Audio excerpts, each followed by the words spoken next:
Hello guys, we are back with a new fanfic. Which is what if Naruto had a harem with Tsunade, Kushina, Minato and Kyūbi, full Naruto O Part 1. If enjoy this fanfic please like and share, and now let's start the fanfic. Uzumaki Kushina was bored, pregnant, but bored.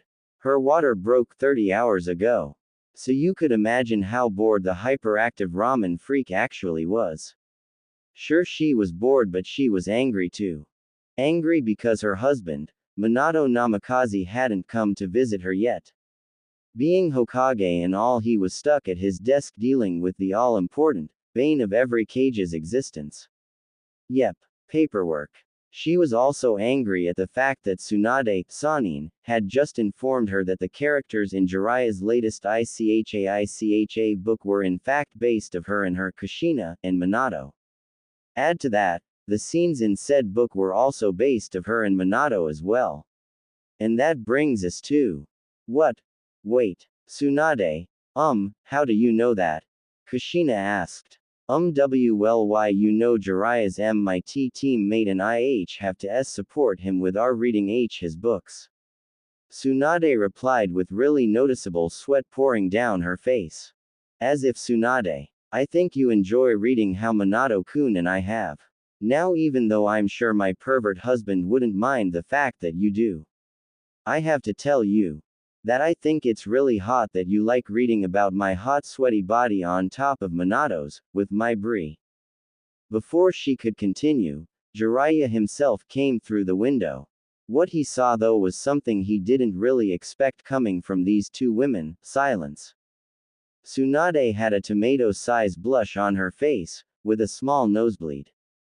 Kushina on the other hand was shaking, trying to suppress the urge to laugh. Ladies, what's going on? He asked them. At that question, Tsunade and Kushina both looked at each other for a moment. That was until Tsunade thought about what Kushina was going to say, and then she went flying backward with a massive shot of blood coming from her nose. And all Kushina could do was roar with laughter. Jiraiya just stood there shocked until he noticed that her right had popped out of her kimono.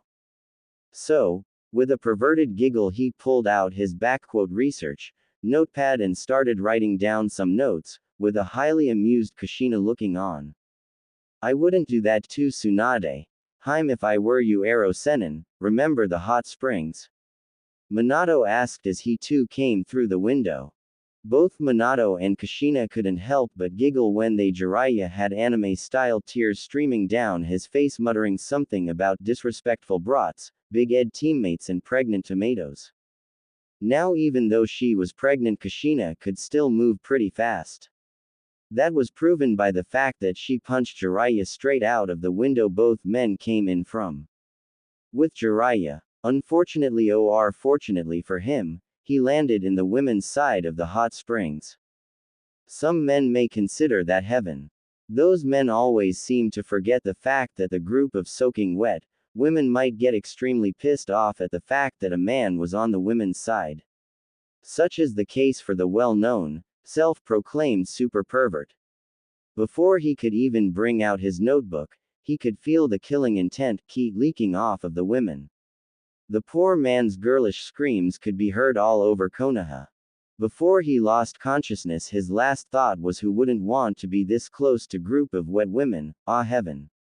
Back at the hospital, while Minato and Kushina were chatting away discussing names for their soon-to-be newborn son, they heard Tsunade groan as she was coming to.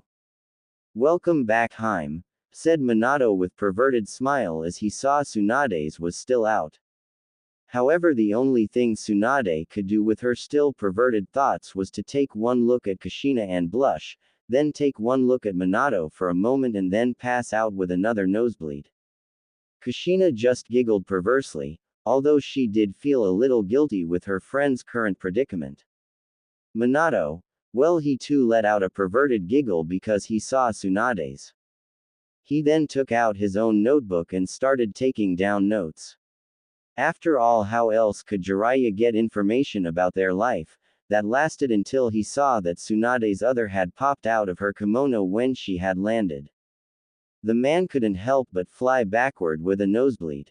Subsequently though he flew straight out the window and he too landed in the women's side of the hot springs. However this time, when the women saw who it was, they glomped him and kept him in the water.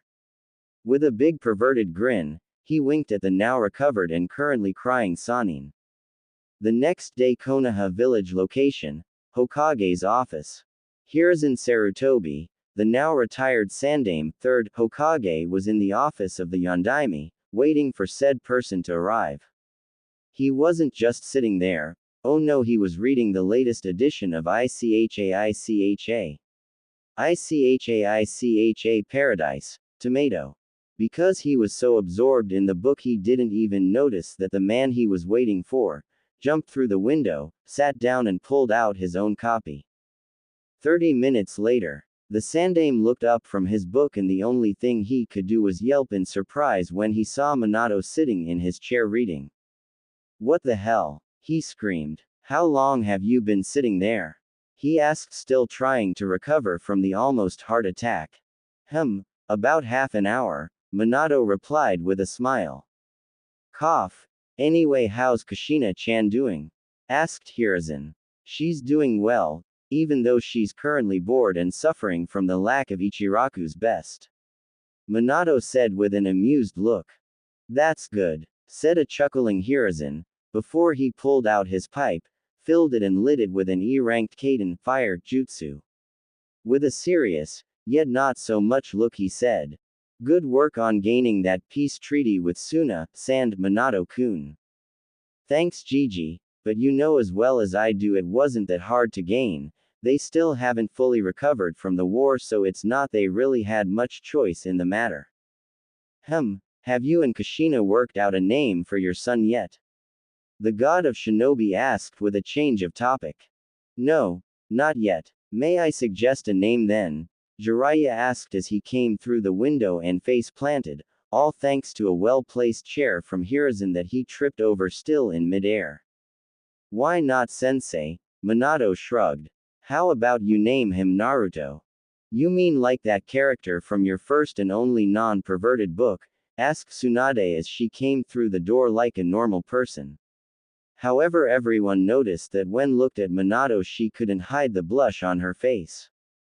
Hiruzen was the only one though who didn't know what was going on, so he came to the only logical, to him, conclusion: something perverted happened. Jiraiya just smiled knowingly. Minato however winked at her and she couldn't help but turn a deeper shade of red. However, it was at that moment that both Jiraiya and Minato both remembered seeing Tsunade's and they too sported blushes. When Tsunade saw them blush, she remembered that her had popped out at the hospital, so she decided to punch Jiraiya through the wall he was leaning on. When she turned on Minato, she took one look at him and blushed. "Don't worry Yondaime-sama," she said seductively as she arched her back only to cause Minato blush as her jiggled a little. "I won't do the same thing to you, that is if you come drinking with me tonight," she said with a smirk as she saw the blush. "Okay Haim," was his intelligent reply as he was still staring at her chest. "Hey, how come he can call you Haim, but every time I do, you punch me?" asked the miraculously recovered Jiraiya. The next morning, October 10th, a day to be remembered for 4 particular reasons. Minato woke up with a half Tsunade cuddling up to him. Jiraiya managed to get a few pictures and some research notes on the sensually and done striptease that Tsunade had performed for Minato the night before. Naruto was finally going to be born. Knock knock. "Yondaime-sama, please come to your office, it's an emergency." In the office 10 minutes later. "How sure are you about this information, Tenzo-san?" Minato asked, holding his head, feeling the effects of the hangover. "Very sure Hokage-sama, I even went to the location to confirm it. The Kyūbi no Yoko is on its way here. And it will get here tonight." Right at that moment, despite the serious situation, he couldn't help but smile as he remembered what happened the night before, which caused the entire room to look at him like he had just grown a second head. Meanwhile Jiraiya just looked at him with a knowing smile and giggled, causing everyone to take a step away from the two men and think, what the? Tell all civilians to evacuate through the cave hidden behind the Hokage monument. With Kyūbi, the night before. I got a boar, I got bored today, hey, as if. What is this? She thought with a horror-struck expression on her face as she looked around her den and saw what was her worst nightmare. Her kits and her mate were all dead. That's when she saw a couple of dead snakes next to her mate. So, you finally show up, said a voice that belonged to a man. She whirled around and the first thing she saw was a pair of red eyes with 3 black circles that were connected by a black ring and 3 bars on the outside of the ring itself in between the circles. She tried to attack him but found that her body wasn't moving. I see you've discovered that you can't control your body. I'm afraid that that's my fault. The man said with a small chuckle. Who are you? Kyūbi growled. The man said, I am Uchiha Madara and I control you now. It's all thanks to my eternal Mangekyo Sharingan. Now come with me, Fox, we have a village to destroy. Back in the village, October 10th. He's beautiful Kushina-chan, Minato said. Yeah he is, too bad he got your looks instead of mine, said Kushina with a smile as she looked at Naruto. He's probably going to have your personality but, he said with an amused look. Yondaime-sama the Kyūbi is here. Panted an Anbu who just shunshined into the room. It's time for you both to go, Kushina said while she started crying. Minato kissed her on the forehead and said with tears of his own. I guess this is it, love. I'm going to miss you, Mina-kun. Tell Hiruzen I'm going to be waiting here for him here. Kushina said. With that Minato kissed her for the final time on the lips, walked toward the door. As he was walking out he turned his head to the side and said, goodbye. While he was walking down the corridor he failed to notice a man who smelled strangely of snakes, wearing a black cloak with red clouds on it walking toward the room. Konoha Village Location. Battlefield. Minato Namikaze. It's a pleasure to finally meet you, Madara said, his voice dripping with sarcasm. Madara Uchiha, and here I thought you were powerful, but here you are letting a demon do all the work. Minato replied. Was the only response Madara gave. Rewar. I'm sorry human, he's controlling my body. There's nothing I can do, Kyūbi roared. He won't be for much longer then, Kyūbi-san. Minato told her. Ha ha ha, what are you planning to do, Namikaze? As if you could beat me, laughed Madara. I don't plan on beating you, Uchiha, I plan on beating the Kyūbi. Responded Minato. How could you possibly defeat the Kyūbi? Many people have tried, including me, it's impossible, asked Madara with a curious look. With this Madara. Shiki Fuin, cried Minato. Next second there was a blinding flash of light and before them stood Shinigami himself. Who summons me? Asked the death god. I did. Answered Minato. You have invoked Shiki Fuin. So you're willing to sacrifice your soul to seal the Kyūbi into that boy at your feet. That's right, Shinigami-sama. Very well, let's begin. Wait, screamed Minato. He then went down to his knees and looked at Naruto, and as he felt his soul leaving his body he said, Naruto, listen to your motor mouth mother. He told his son not knowing that she had just been killed. But what happened was definitely something that not even the death god could have expected. Instead of only sealing Kyūbi inside of Naruto, he sealed both Kyūbi and Madara, who was still riding onto of Kyūbi into Naruto as well. Aw man, Kami-chan is going to have my for this damn paperwork. With a second blinding flash of light, Shinigami left the now crying Naruto to his own devices. When Hiruzen finally made it to the battlefield, all he saw was a flash of light and Naruto just lying there next to his father's lifeless body crying. There Naruto-chan, I'll take you to your mother. He said as he picked the boy up. Konoha Village Location. Konoha Hospital. What? What do you mean she's dead? Screamed Hiruzen. Unfortunately Sarutobi-sama, said the scared T-less doctor. After the birth she started hemorrhaging. When I came in the room to check up her, it was already too late. There was nothing I could do to stop the bleeding. Very well. Thank you doctor. You are dismissed. Before I leave, I should tell you that Tsunade-sama has apparently disappeared. The nurses tell me that she just walked out of the hospital. And with that the doctor left, leaving behind a shocked Hiruzen. The man shook his head, disappointed in his student, although he couldn't really blame her for leaving. It was the fact that she left Naruto here by himself, although she probably didn't know that Kushina died. She probably would have left if she knew anyway, he mused. It looks like you're going to be living in an orphanage from now on, little Naruto, he said. I don't envy the poor man who has to deal with all paperwork, he said to himself with a smile. Imagine the look on his when he found out he had to do it. Council meeting, the next day. That's absurd, Hokage-sama.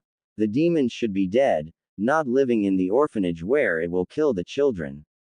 Screeched a civilian council member, with many on the civilian side agreeing, while a number on the shinobi side narrowed their eyes, but said nothing. No, screamed Hiruzen, the boy will not be executed. Anyone found attempting to do so will be given to Ibiki, and the fact that he is a Jinchuriki will not be told to the public. As if, was the thought of many people on the civilian side of the room. Kill it, kill the demon. That was what people in the village center could hear. It was October 10th, one of the most significant dates in Konoha history. The majority of Konoha was enjoying the annual Kyūbi. No, it's not some cult thing. They're celebrating the day that the Yondaime saved the village. There it is, shouted a woman. It ran into that alleyway. Haha, for a demon it's pretty dumb, that's a dead end. Shouted a man. Many cheers went up as they all knew they would finally be able to kill it. So there he was, 4-year-old Uzumaki Naruto, back against the wall, crying, nowhere to go, no one coming to save him, or so he thinks. Any last words, demon? Asked an Uchiha with his Sharingan flaring. Why? Asked Naruto through his tears. Because you killed my brother. Someone yelled. And my wife. Someone shouted. You killed a lot of people 4 years ago, demon. Someone shouted from the back of the mob. Kill? He asked with obvious confusion. It wasn't me. How could it have been me? You can't fool us, demon. You may be in the body of a 4-year-old child, but we know it's you, said the same Uchiha from before. Before Naruto could respond, that's when it began. Kicking, punching, stabbing, and a couple of Kaden jutsus thrown in for good measure. The last thing he remembers before everything went black was seeing pink hair. Drip, drip, drip. Naruto woke up. No pain, nothing. He saw dripping pipes and water on the ground that came up to his ankles. As he continued to look around, seeing pretty much the same thing, am I dead? He asked no one. You are not dead, little one. Was the low grumbling answer he didn't expect. Come to me, the voice said, follow my voice so you can find me.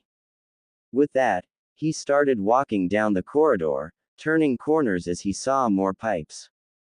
He pasted closed doors he couldn't open, no matter how hard he tried, until finally he came into a room, where the first thing he saw was a rather large cage with a piece of paper on it. He couldn't read what the piece of paper said because he couldn't read, no one had taught how to.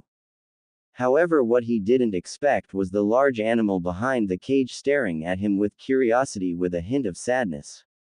Hold on a second, Kit, it said. I have to do something. Know that you're here. Even though you weren't supposed to be here for a few more years, but anyway. A minute later there were 2 bright flashes of light. And 2 men appeared next to him. One had blonde hair, the other had black. What? Where am I? The blonde man asked. I could ask the same thing, said the other man. The 2 men looked around the room, noticing the little blonde boy. the large cage with what appeared to be a giant fox behind it.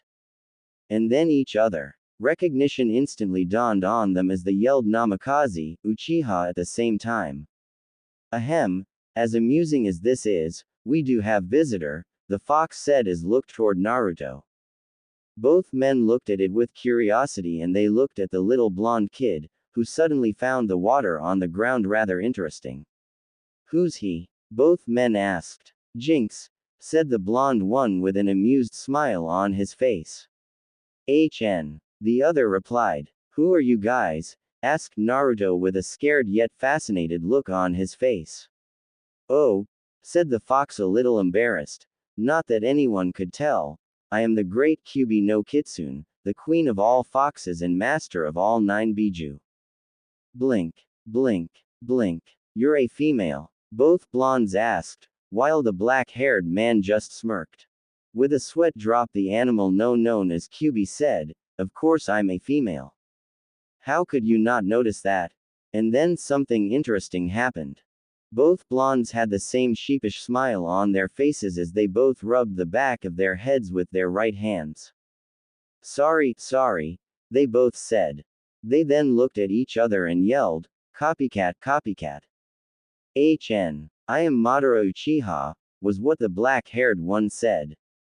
HN. Was Naruto's only reply. And I'm Minato Namikaze, the Yondaime Hokage, the blonde man said with a smile. Wait, what, why Yondaime, but you're dead, aren't you? And you killed her, didn't you? Naruto asked as he pointed toward the fox. Am I dead? He asked again. No, you're not dead, kid. Remember, I've told you that already, Kyūbi said. Nor will you be if the three of us have anything to do about it. What do you mean by that, Kyūbi? And who are little one? Minato asked Naruto. Heh, I'm Naruto Uzumaki, future ninja and future Hokage, believe it. Naruto replied with a goofy grin. Kyūbi chuckled as Madara raised an eyebrow and Minato, well, he fainted. A minute later when Minato finally recovered. Uzumaki. He screamed. Yay, so what? Are you going to attack me too?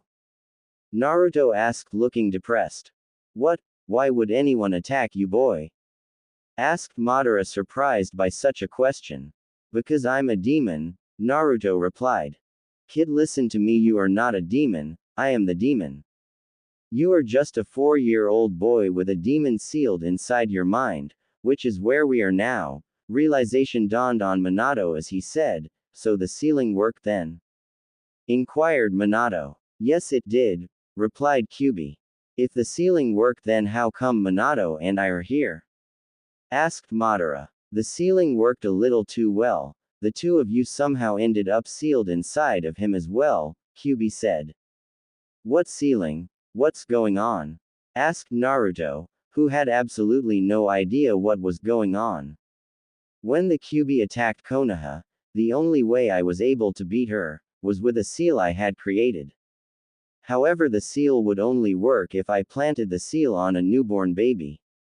However, I couldn't just ask any parent to sacrifice their own baby to a life of a sad life, so I had no choice but to seal the Kyūbi inside of my own Zon. He quickly spurted out. It took a while for Naruto to understand what Minato had said, but when he did the only thing someone could do in that situation, he fainted. When he woke up, he saw the man known as his father looking at him with a sad look on his face. I'm so sorry, my son, I wish I hadn't had to do it, but there was no other way. What happened to my mother? Naruto asked him. I don't understand. Hiruzen was supposed to bring you back to where she was back at the hospital after I had done the sealing. She's probably dead, said Madara. What do you mean dead? Minato asked as he glared at Madara. HN, before the sealing I was the leader of a criminal organization known as Akatsuki. As you know, Minato, I was behind the attack. I had Orochimaru attack Kyūbi's den and then head to Konoha. When you came out to face me and Kyūbi like I knew you would, I ordered Orochimaru to kill your wife and son in case you succeeded in beating Kyūbi. What I didn't know is that you planned on sealing the fox inside of your son. He said. Naruto stood there stunned while Minato stood there gritting his teeth and clenching his fists. "Tou-san!" Naruto screamed, surprising everyone, as he ran up and hugged Minato by the legs. When Minato got over the shock, he turned around and crouched down on his knees so he could look at Naruto in the eyes.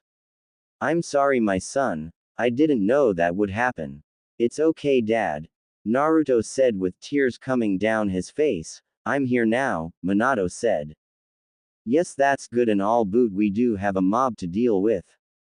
Now I believe that you Naruto can actually use Madara's Sharingan to deal with them," Kyūbi said. I suppose it's the only way. I mean, if he were to die, we would too, right? So go ahead and use it," Madara said. "Yeah, but when you've done that you need to run. You can't let anyone know you use the Sharingan," Minato said, still astounded by the fact that he forgot that there was a bigger issue at hand. "Getting out of there shouldn't be a problem, he just used my Sharingan's other ability. The time-space transportation jutsu. Being a 4-year-old, you can't go too far as this jutsu uses chakra, so you will have to go somewhere very close by. All you have to do is think of that place and you will transport yourself there," Madara said sagely. "Okay," was all Naruto could say as he disappeared. The real world. Everyone was shocked when they suddenly felt the sickening ki coming from Naruto. The civilians crumpled over struggling to breathe while the shinobi were faring a little better. But they too fell to the ground as the burnt and bloodied form of Naruto rose up and stood there and stared at them all with Madara's Sharingan started spinning fast. "Now say Amaterasu," Madara said inside of Naruto's mind. "Amaterasu," he said. That's when black flames suddenly appeared and attached themselves to wherever he looked, mainly the mob in front of him. "That's enough, son. Now get out of there." Thinking about where he wanted to go, he disappeared in a swirl. He reappeared a second later. About 200 meters away, he could hear the screams coming from the mob. Thinking about what he had just done, he suddenly realized that it could not have been a good thing. Before he could think more on it, Kyūbi said, "You can think on it later, kid. Right now you just need to get away from here. Just go to your apartment and everything will be okay." 10 minutes later, he finally arrived at a rundown apartment building. He opened his door and stepped inside only for Madara to say, "This is where you live, Kami." "Hey, it's not that bad," he replied as he saw a cockroach run past him. The next morning, Naruto woke up thinking about what he was told the night before. Flashback. "Hey Naruto, come in here for a minute. We need to talk to you," said Minato. "Okay, how do I do that?" he asked. "Just close your eyes and think about us and you will be here," Kyūbi responded. A few seconds later, Naruto appeared in his mind in front of the cage. "Listen Naruto, we wanted to talk to about what happened earlier," Minato said with a sad smile. Before he or the others could say anything else, Naruto asked, "I killed them, didn't I?" Seeing them all nod, he said while tears started coming down his face, "Then I really am I demon then?" No, they all shouted. "You're not a demon, Naruto. You are my son and you did what you had to do to survive," Minato stated. "He's right, boy. Look, you said you wanted to be a shinobi, correct?" Seeing Naruto nod, Madara continued. "Well, one of hard facts of a shinobi's life is the fact that as a shinobi, in order to protect and save all the people that are precious to you, you will need to kill your enemies in order to keep them safe. Do you get used to it?" Will I end up enjoying it?" Naruto asked. "It does eventually get a little easier as time goes on. And I really hope the day does not come when you enjoy killing son. Because if you do, it is then that you will become a demon," Minato stated. Naruto just stood there with determination flashing through his eyes. They kind of looks like guy's eyes whenever he starts to talk about the flames of youth. Minato thought as a shiver ran down his spine. Oblivious to the man's thoughts, Madara started to talk. "Now boy, onto the Sharingan. Now as you can see, the Sharingan grants an Uchiha with certain powers, like the Amaterasu and the time-space transportation jutsu. You're going to have to let me talk to you about those later though. Anyway, there are 3 types of Sharingan out there. 1 is the normal Sharingan that appears in every Uchiha. They get what appear to be commas in their eyes. They get a maximum of 3 commas in each eye. When that happens, it means the Sharingan is fully developed.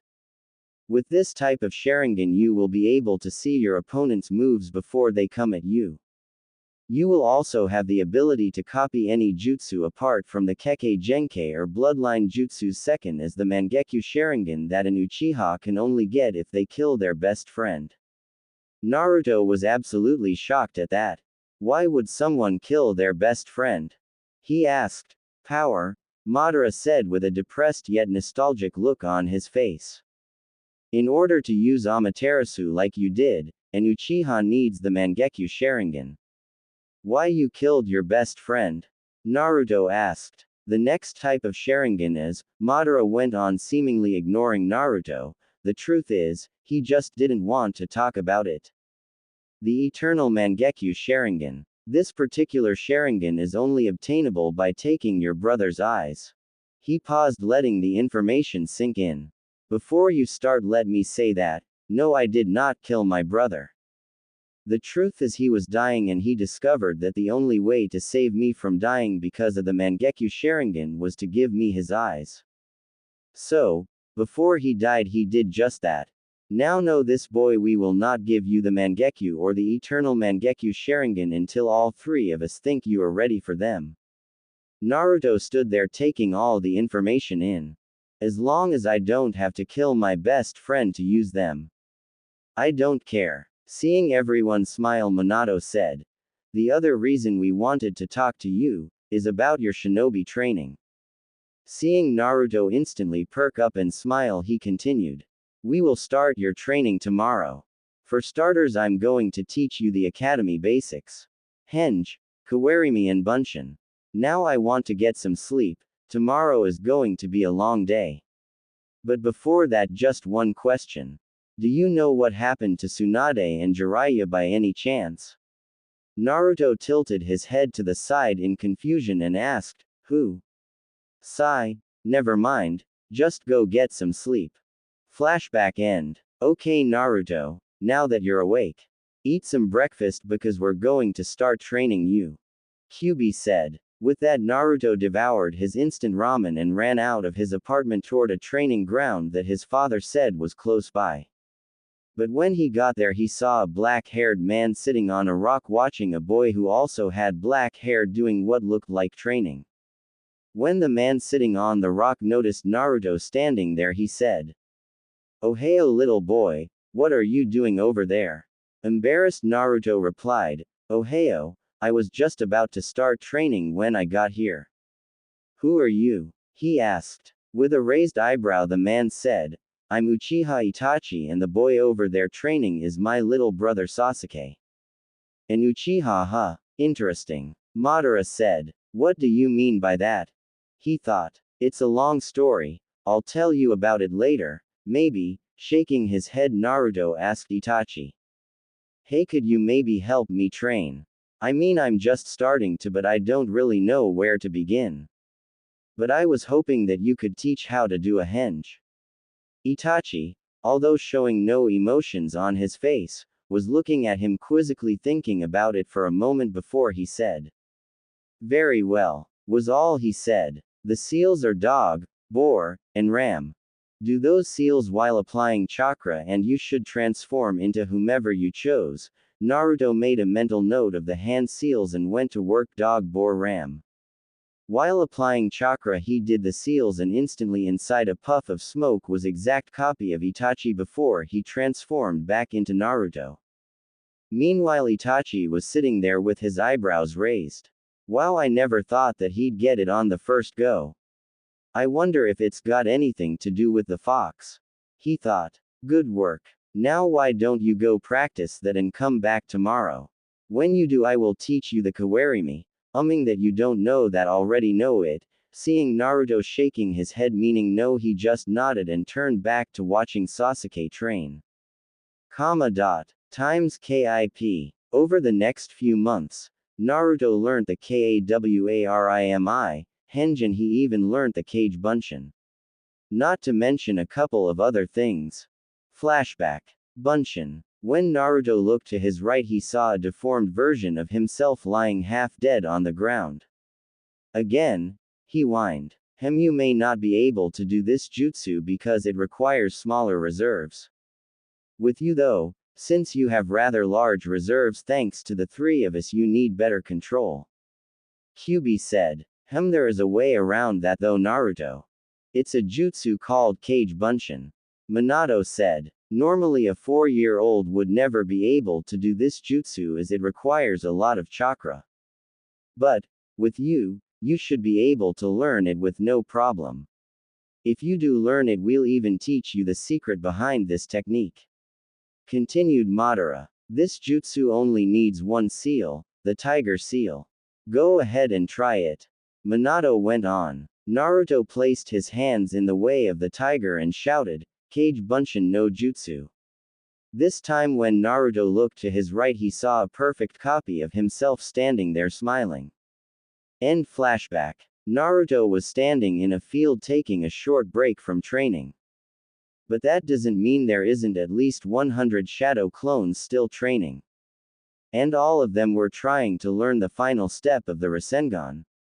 Yada. One clone yelled. I did it. Well done, son, his father said.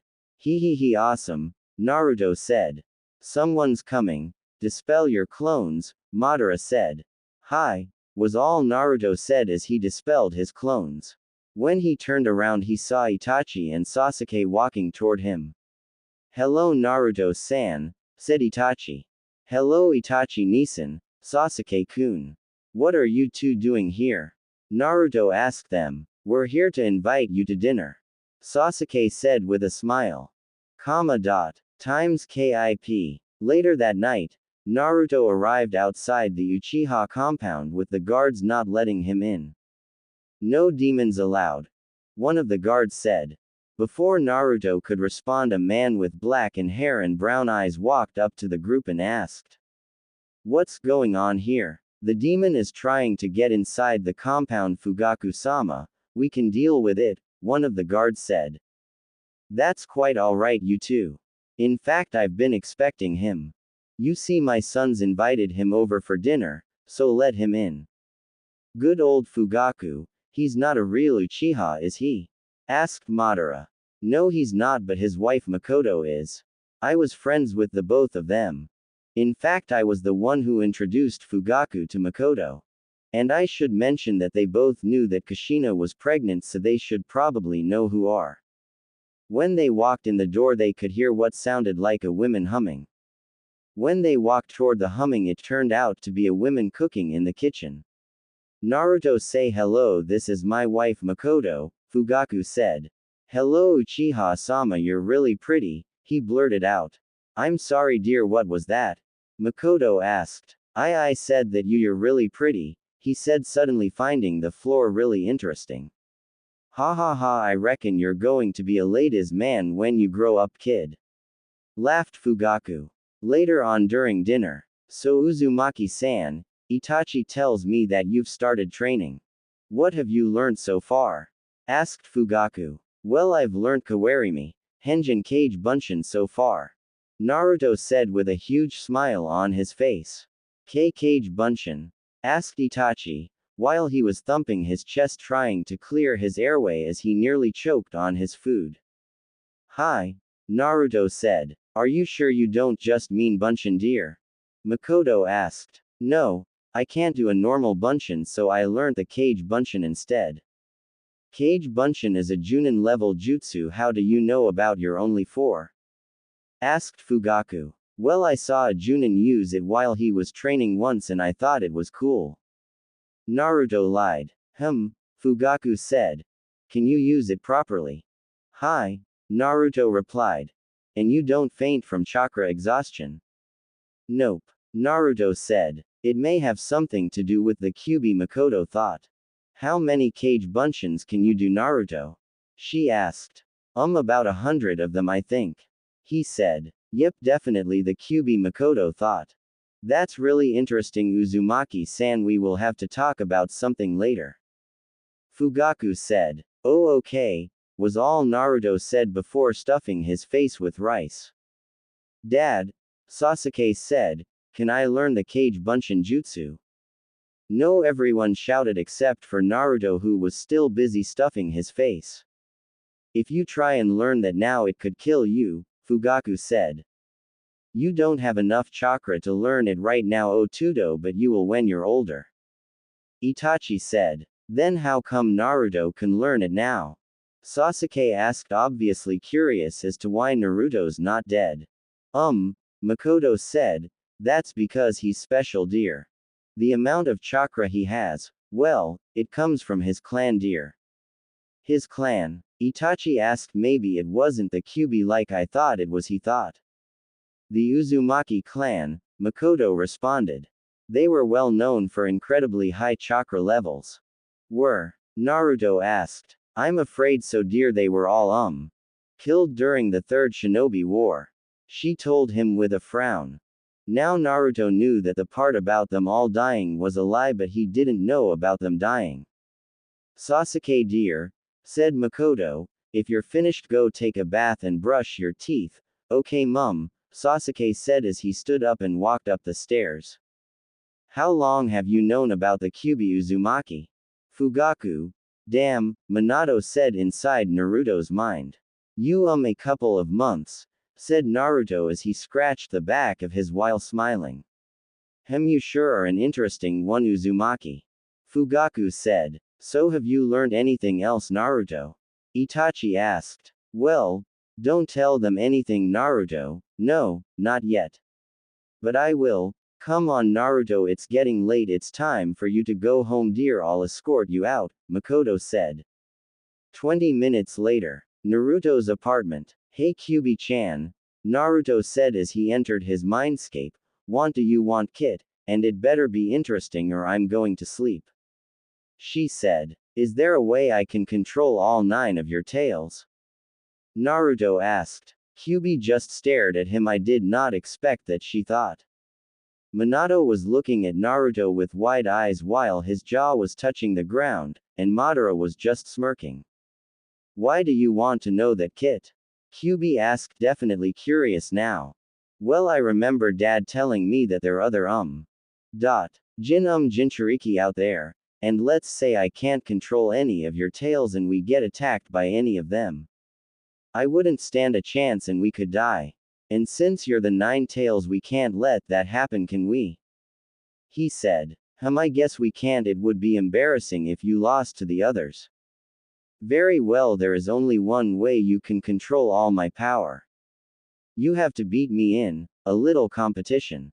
Kyūbi said. Competition? Naruto asked. You're not telling me everything, are you? You're right, I'm not, she said.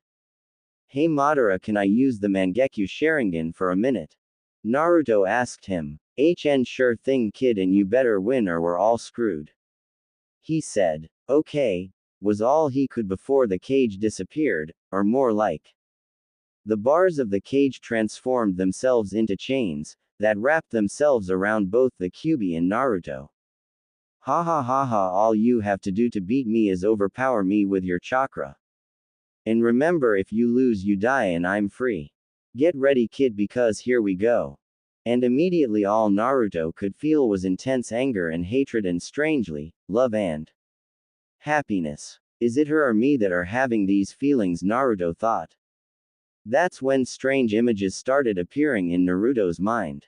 Kyūbi with a male fox and 3 baby foxes. Madara with Kyūbi. Kyūbi and Madara with Minato and Naruto with well.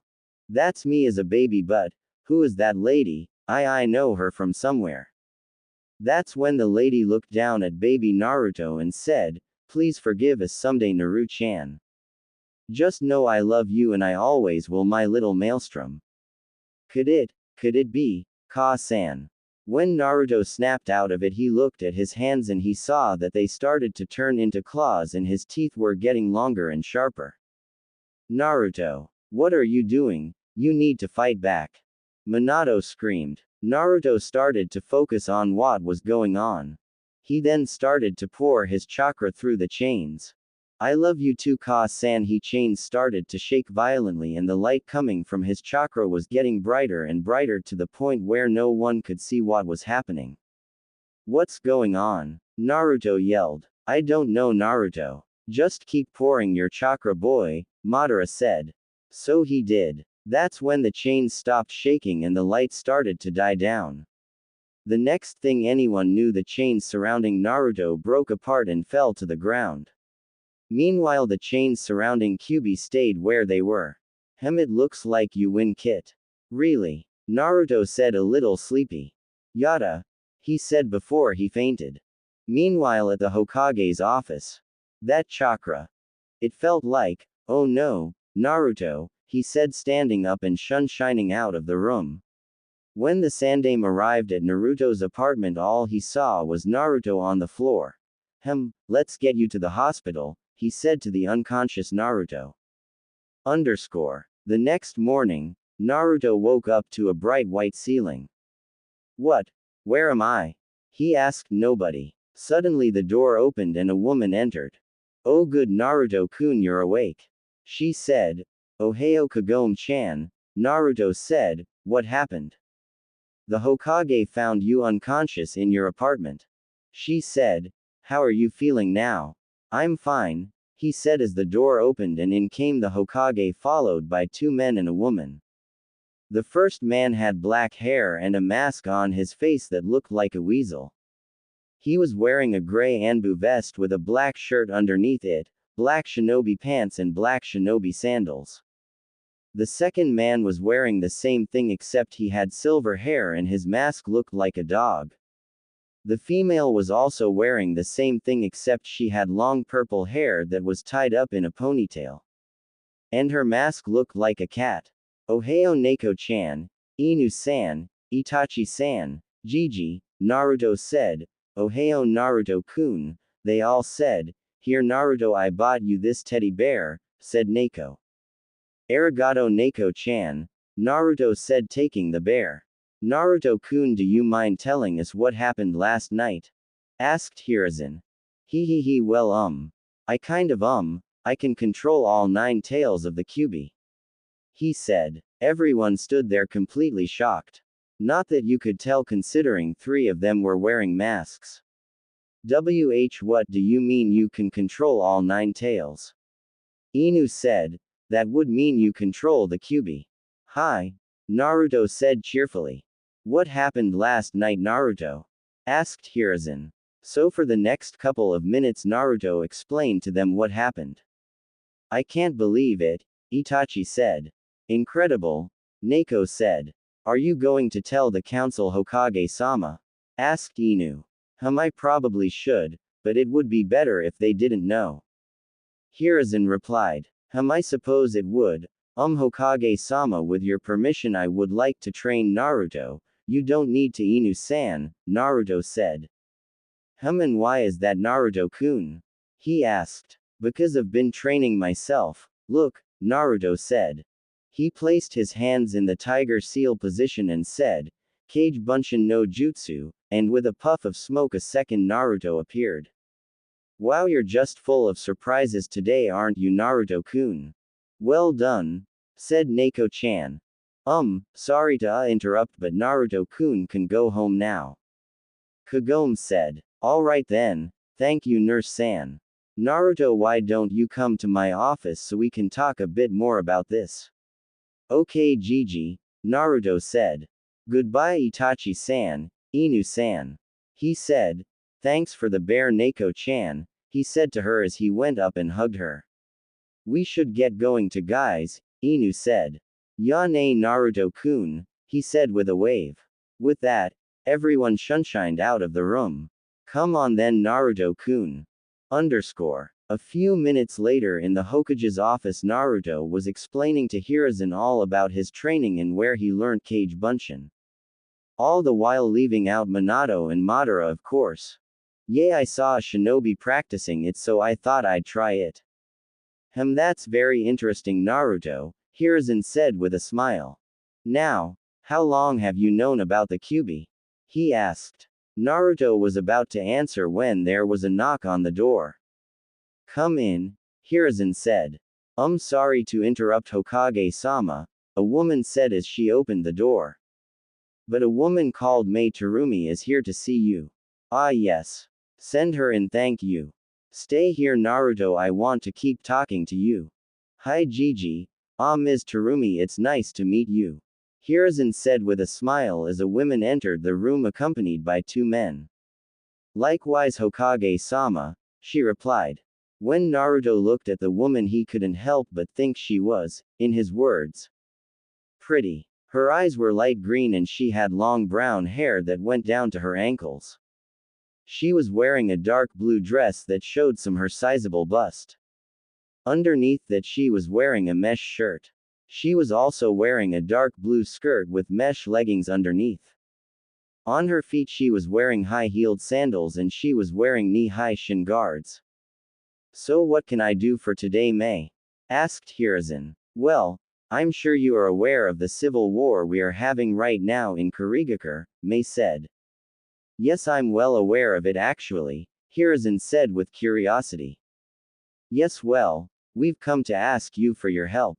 She replied. Have you now? Hiruzen asked. Forgive me, but the last I heard the Kekkei Genkai side you're leading was losing this war.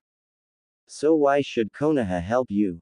Because if you don't, that damn Jinchuriki Yagura will win. She said angrily. Jinchuriki, Naruto thought. I'm sorry Mei, but Konoha will not help you. Very well, we will leave. Mei said as she turned around. I wish I could help you, Naruto said. Oh, and why is that little one? Mei said as she turned back around and faced Naruto. Well, just because this Yagura man is a Jinchuriki, that doesn't give him the right to try and kill those with Kekkei Genkai. Naruto said with a smile. Mei couldn't help but smile at this. Do you really think that? Mei asked. Hi, I do. Mei smiled even wider as she asked, what's your name, kid? I'm Naruto Uzumaki, the next Hokage. He replied with a smile. You want to become Hokage, huh? She asked amused. Hi, and I'll be the best Hokage ever, believe it. He said. You sure are a cute one, Naruto-kun, she said with a giggle. And you're really pretty, Mei-chan, Naruto said with a grin. You really think so, huh? She asked. Hi, Naruto replied. Well, thank you, Naruto-kun, she said right before bent down and gave him a kiss on the cheek. As Naruto sat there a little stunned over what just happened, Mei turned to the smiling Hokage and said, Thank you for your time, Hokage-sama, but if you're not going to help us, then we should be leaving. Hiruzen nodded and said, Very well, and for what it's worth, I hope your side wins. Thank you. We will try our best, Hokage-sama. She then turned to Naruto and said, Goodbye, Naruto-kun, as she gave him another kiss on the cheek. And with that, she and the two men accompanying her walked out of the office. As they were leaving, one of the men said, That kid sure was interesting. He certainly was. He was also a little too young to know about Kekkei Genkai and Jinchuriki. She said. I wonder who he is. Back inside the Hokage's office, Hiruzen said, Naruto, I just remembered I'm supposed to go to Tsunade tomorrow to discuss the Chunin exams that are being held there with the Kazekage. Do you want to come with me? Hi Gigi, I will come with you. Naruto replied. Excellent. Then I will ask Neko-chan and Inu-kun to come with us. Hiruzen said. Really? Yada. Naruto shouted excitedly. So what do you think of Suna, little one? Asked the Kazekage. I like it. It's awesome, Naruto said. Haha, I'm glad to hear it. The Kazekage said just as the door to his office. Ohio Otu-san, a boy Naruto's age, said as he came through the door. When Naruto looked at the boy, it looked that he had been crying. He had red hair and green eyes. He was wearing a long-sleeved gray turtleneck shirt and black pants and black sandals. Ohio Gara, what are you doing here? The cage asked. The villagers are throwing rocks at me again. Gaara said. I smell Shukaku all over this little one. Kyūbi said in Naruto's mind. Shukaku. Naruto asked her. The Biju, Kit. The Ikibi no Shukaku to be exact. You see those dark rings around the boy's eyes? Those are signs of insomnia. Even though Shukaku is the weakest Biju, he's a bit, well, crazy. I bet every time that boy tries to sleep he has nightmares, so he stays awake at night. Were they? The cage said as Naruto snapped back into reality. Yes. Gaara said before he started to cry. Why were they throwing rocks at you? Naruto asks. Because they think I'm a demon. That's enough, Gaara, screamed the cage. Don't talk about that right now in front of my guests. Sorry too, San, Gaara said. Interesting, I smell the Kyūbi on that kid. Ha ha ha ha, it looks like the mighty has fallen just like the rest of us. Masuko, be careful of the blonde one, he's dangerous. You should stay away from him, Shukaku said inside Gaara's mind. Ka-san says I should stay away from you, Gaara says as he looks at Naruto. Ka-san. Everyone except the cage thought, thinking the same thing. Shukaku's crazy, remember. He's probably pretending to be this kid's mother, Kyūbi told Naruto. Why should you stay away from him, Gaara? The cage asked, now curious. Tell him I don't like blondes, Shukaku said. Because Ka-san says she doesn't like blondes. Gaara said. Hey, it's not my fault I'm blonde, you know. Naruto said while pouting. Seeing him pout, the woman known as Neko had to suppress the urge to glomp him and scream kawaii. Because she thought that was the cutest thing she had seen him do ever since she was ordered by the Hokage to watch over him. He's so cute, she thought. Cough went the Hokage as he saw they were getting off track. I never really liked sand, I just want to get this over with, but not too quickly I hope. Damn paperwork, Hiruzen thought. Yes, well, let's get down to business, shall we, cage dono? Hiruzen said. Yes. Gaara, why don't you go and play with your siblings? Okay too, San. As Gaara turned around and started walking toward the door, he turned around and looked at Naruto and said. It was nice meeting you, to Gaara. Naruto responded with a huge smile on his while he was bouncing up and down on his feet. Kawaii. Neko thought again. With that, Gaara turned and walked out the door. Neko-san, Inu-san, Hiruzen said. Why don't you show Naruto around Suna while the cage and I talk?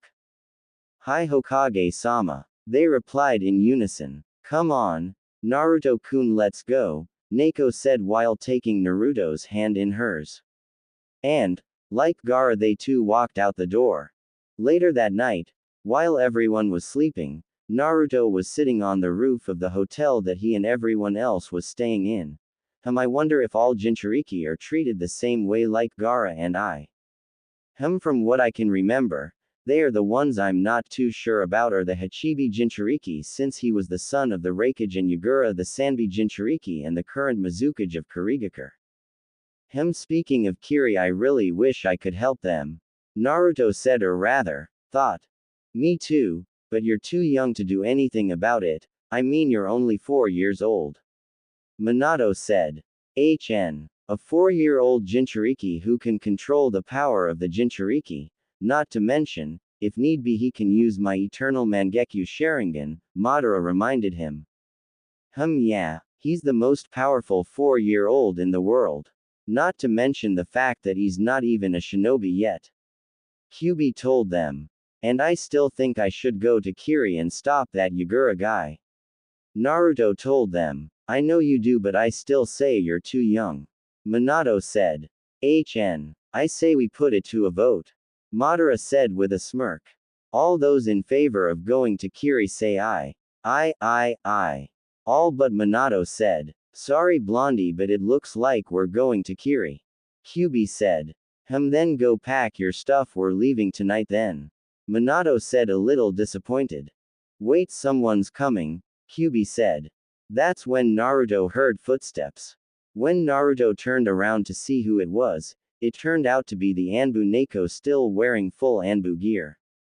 Naruto-kun, what are you doing up here? It's late. She asked him. I couldn't sleep, so I came up here. Okay, what's on your mind? Do you want to talk about it? Naruto thought for a second. Do you think she would come with us to Kiri? I don't know. It wouldn't hurt to find out though. Madara said. I'd definitely feel a lot better if she did, Minato said. I was thinking about that boy, Gaara from earlier. He said to Neko. You mean the Kage's son? She asked as Naruto nodded in response. What about him? Well, did you know that he's a Jinchuriki like me? He asked her. Yeah, I kind of figured that out when he said that they were calling him a demon. She said as remembered what happened earlier that day. Well, thinking of Gaara, he reminded me of another Jinchuriki called Yagura. He said. Wait, do you mean Yagura as in the current Mizukage? Neko asked, now curious. Naruto just nodded in response. Naruto, how do you know that he's a Jinchuriki? I was in the Hokage's office when the leader of the Kekkei Genkei side of the war came to see Gigi. And she told us. Oh, alright then. Neko said. This is why I'm going to Kiri. He continued. Wait, what do you mean you're going to Kiri? You can't do that, she said completely shocked. I mean, I'm going to Kiri to stop Yagura, and I want you to come with me. What? Naruto, we can't just to go Kiri like that. We need permission from the Hokage, and besides you're too young. Madara. Naruto thought. Yeah kid, what is it? Sharingan. Now, Naruto ordered and Madara complied. Naruto looked down and closed his eyes as he said, if you're not coming with me then I guess I'll just leave now then. He then looked up at Neko and opened his eyes revealing the eternal Mangekyo Sharingan. The woman known as Neko was now thoroughly confused and completely shocked. Dujutsu? He doesn't have a dujutsu, does he? Were just some of the thoughts that we were currently going through her head right now. Naruto what? Was all she could get out. Goodbye Neko-chan, I really wish you would come with me, but I'll be back. He said as started to disappear in a swirl of black. All Neko could do was stand as she started freaking out. What the hell is going on here? Sigh, damn it. Naruto. I have to follow him. Hokage-sama will kill if I don't, she thought as she got out a scroll and brushed to write a note to the Hokage. With that done she shunshined to where she hoped Naruto would still be. When Naruto appeared again he was standing just outside the entrance to the village. Well, this should be fun. Minato said, still disappointed that Naruto was going alone. Yeah, Naruto thought as he started walking. Hey, you know you can train me along the way. I don't know, I've taught you mostly everything I know apart from Genjutsu, which I'm not very good at, Fuinjutsu, elemental manipulation and the Hiraishin no Jutsu and the Shunshin. I could teach him Genjutsu, and since he can use the Sharingan I can teach him a couple of jutsus he will be able to use. Really? That's awesome. Hey Naruto. Wait up. He said as turned toward the voice only to find Neko running toward him. When she reaches him Naruto asks her, what are you doing here Neko? With obvious confusion on his face. I'm coming with you, she said. How come? Naruto asks. Because there is no way I could face the Hokage if I let you go alone. Yada. Naruto screamed as he hugged her. Alright Naruto-kun, she said hugging him back slightly. Let's go shall we? She said. I'm just going to have to lie to the Hokage. At least this way I can get some answers she thought. Okay, he said with a big smile on his face as he let go of her and started walking again. He said as he just realized something. What is it Naruto-kun? Neko asked him as she turned her head to look at him. Well it's just how do we actually get to Kiri? He asks everyone face faults while Kyūbi just chuckles. You mean to tell me you were going to go to Kiri without even knowing the way? She asks. Yep. He said, but now that you're here, you can show me way. He said with a goofy smile on his face. The next morning, back in Suna, Hiruzen and the man known as Inu woke up to find both Naruto and Neiko gone. They were currently reading the note that Neiko left. Hokage-sama, when you find this note, no doubt you'll find that both I and Naruto-kun are gone. The reason being is that, last night, while you and Inu-san were sleeping, Naruto was talking to me about Jinchuriki and how he wanted to do something about the civil war in Kiri and the Sanbi Jinchuriki, Yagura the Mizukage. He told me he was going there, and before I could stop him well, I guess he shunshined. I'll have to explain later. It was then I decided to at least go with him. I did try to convince him not to go, but he wouldn't listen. So we may be gone for a while. Neiko-san. Damn it, Naruto, Hiruzen thought.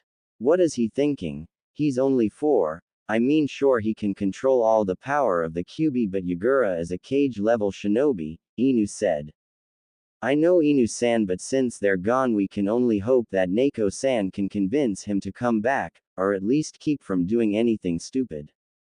Hiruzen said, sigh. Hopefully she can convince him to come back, if not then I pray to Kami that she keeps him safe. Hiruzen thought. Time skip.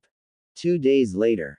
As they were traveling to Kiri, the woman known as Neiko decided that because it just starting to get dark, it would be a good idea if they stopped at the river they came across. Currently Neiko was trying to catch some fish, but failing miserably. Damn it, she screamed. Stupid fish, she shouted as she to try again. This is so funny to watch, he thought as he watched her try again. And she definitely looks good with most of her clothes off and covered in water. What do you mean? Naruto asks him. Ahem, Minato interrupts before Madara can answer. Naruto, why don't you go practice your water walking and taijutsu?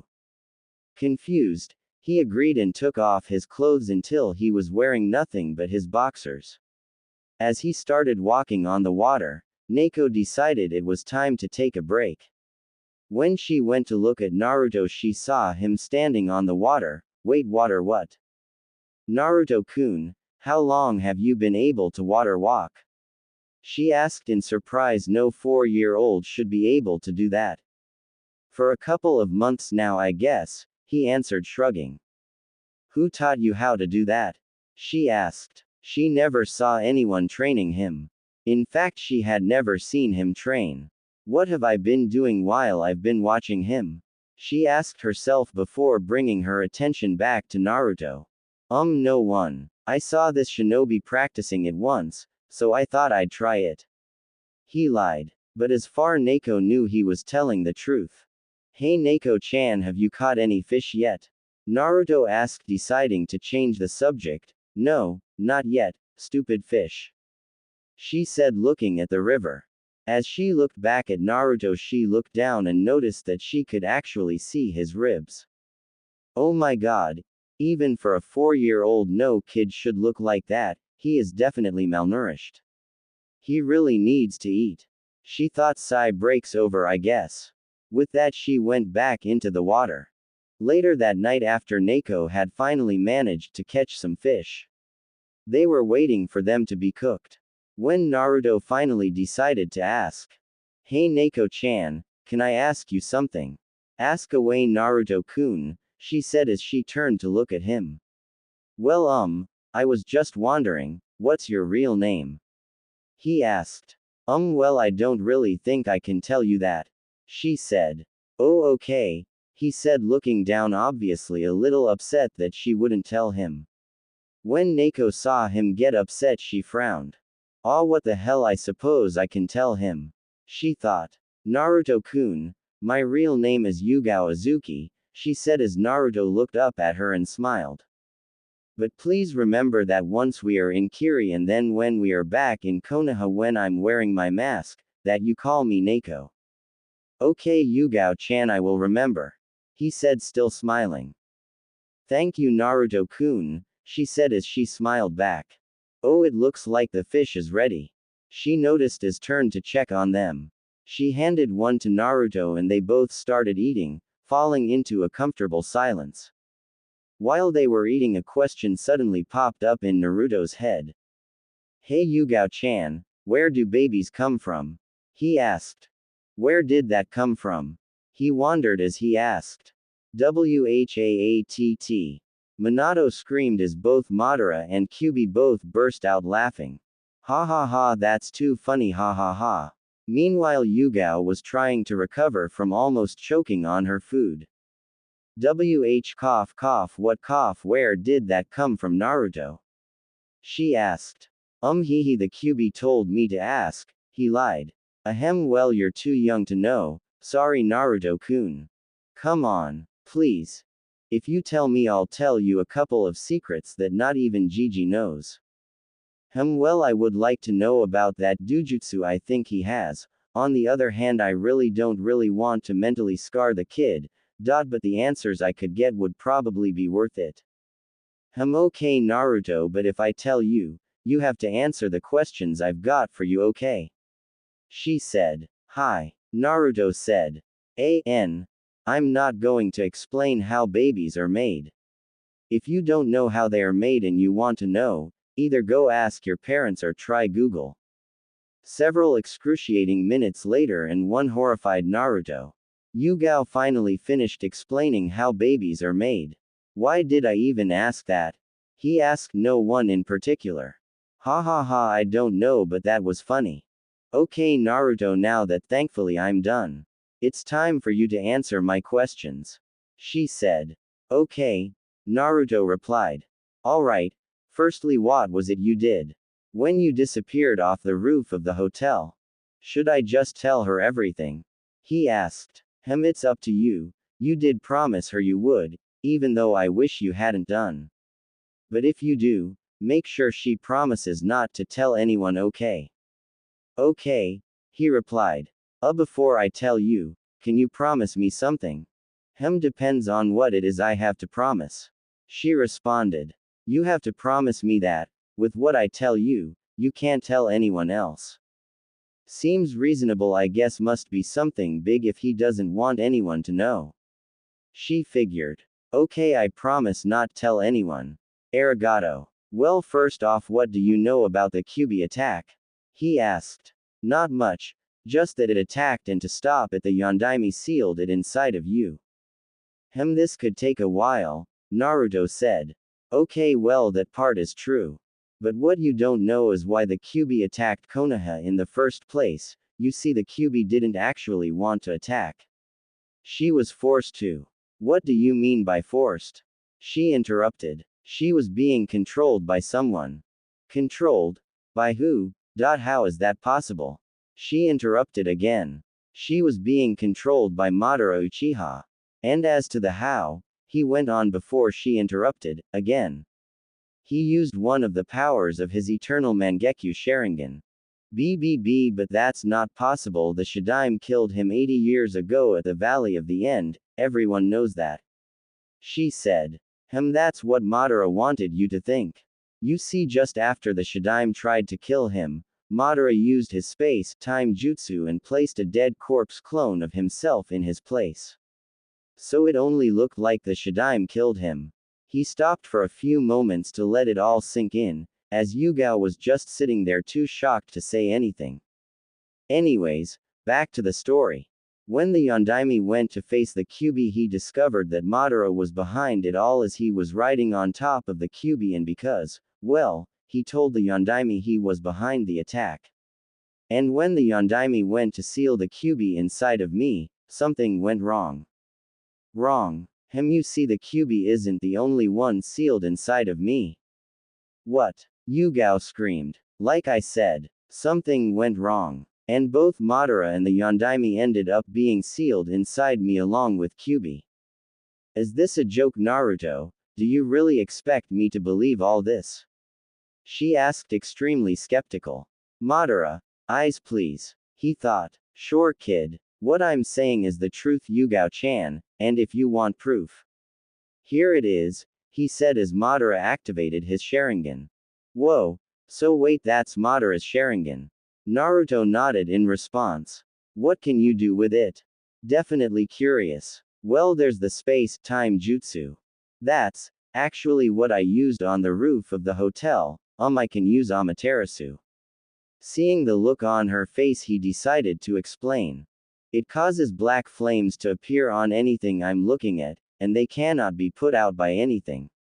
And there's a few other jutsu that Madara wants to teach me. But I don't know what yet. So he's been training you then, she said, looking at him accusingly. Yeah, he said while rubbing the back of his head, looking sheepish. Kawaii Neko thought, do the best to restrain herself from glomping him. Well, they all have. That's how I learned water walking and everything. Really? What else have they been teaching you?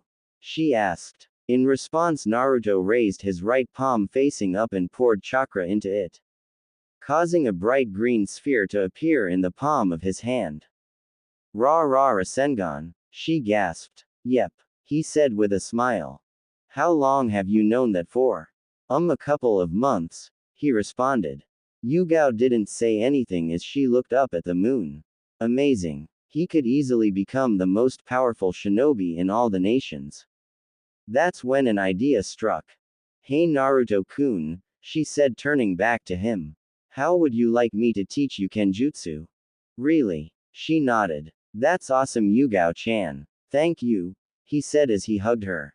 All right, Naruto-kun. Now that we finished eating, I think it's time to go to sleep, she said as she stood up and started walking over to her sleeping bag she had previously set up. Hey Naruto, ask her if she has any elemental affinity paper, Minato told him. Okay. Hey Yugao-chan, do you happen to have any elemental affinity paper on you by any chance? He asked. Elemental affinity? Man, those three either want to make extremely strong or they want to kill him. She thought, I suppose I should just say no, but this is getting interesting. I don't know, Naruto-kun, let me check my pack. A minute later she returned. Here you go, Naruto-kun, you're lucky that's the only one I have on me right now, she said, handing the piece of paper to him. Just be careful, okay? Elemental affinity training is a high Junin level training. I don't even really think you should trying this out until you're older. Hi. Arigato Yugao-chan, he said, thanking her. Okay, so now what do I do? He asked. All you have to do is channel your chakra through the paper and it will show you what your elemental affinity is. If the paper slices, that means you have a wind affinity like I did, he said with smile. If it burns, that means you have a fire affinity, which is common for shinobi in the Leaf Village.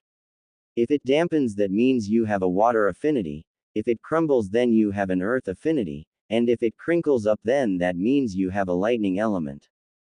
So Naruto did what he was told and channeled chakra through the paper. As soon as he did though, something happened that no one expected. At first the paper sliced itself into 4 squares. The first square crinkled up, and then all 4 squares started burn until Naruto had to drop the square he was still holding. Yugao, who was watching him, was shocked for what felt like the 100th time tonight. TT3 elements, Kami-sama, he's only 4 years old, who the is this kid? She wondered. So I guess I have 3 elements then, Naruto said. It's not really surprising though, is it, not to mention a very powerful fire element, although that probably has something to with both myself and Kyūbi being inside you. Your primary element though is wind, since that the one that showed up first. So I think you should start your training with that. What do you think, Minato? Madara said in Naruto's mindscape as he turned toward Minato only to see that the man had fainted. Madara took one last look at Minato before shaking his head and shrugging. I suppose we could start with fire, let's see how that goes. I suggest that when Yugao goes to sleep I'll teach you some jutsu then. Hey, what about me? I need to sleep sometime too, you know.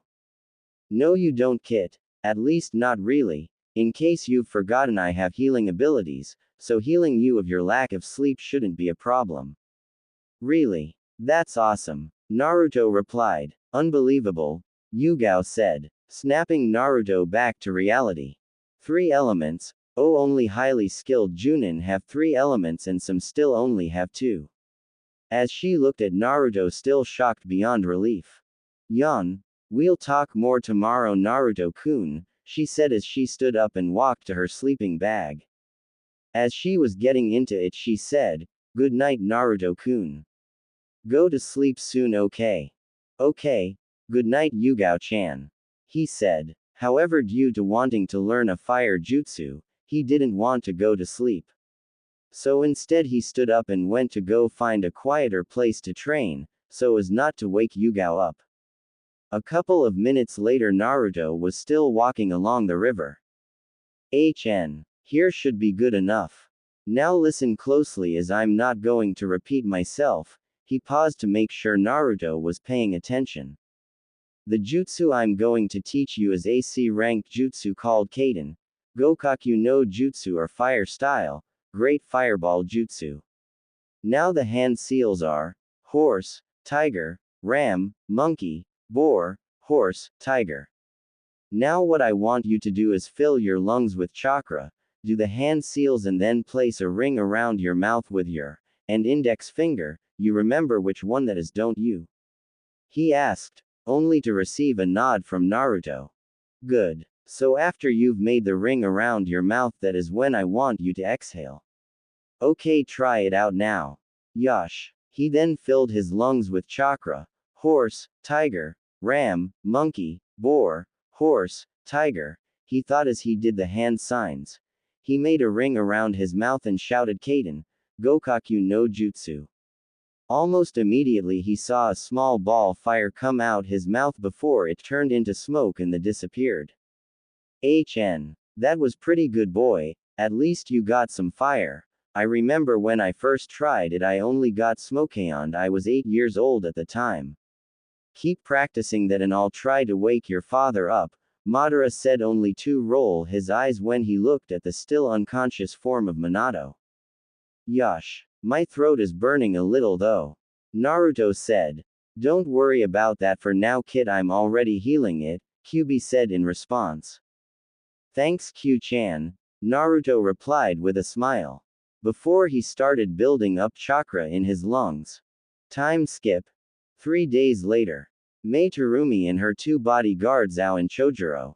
Ao was wearing a talisman in each ear with the kanji for a humble form of to hear written on them twice on each side.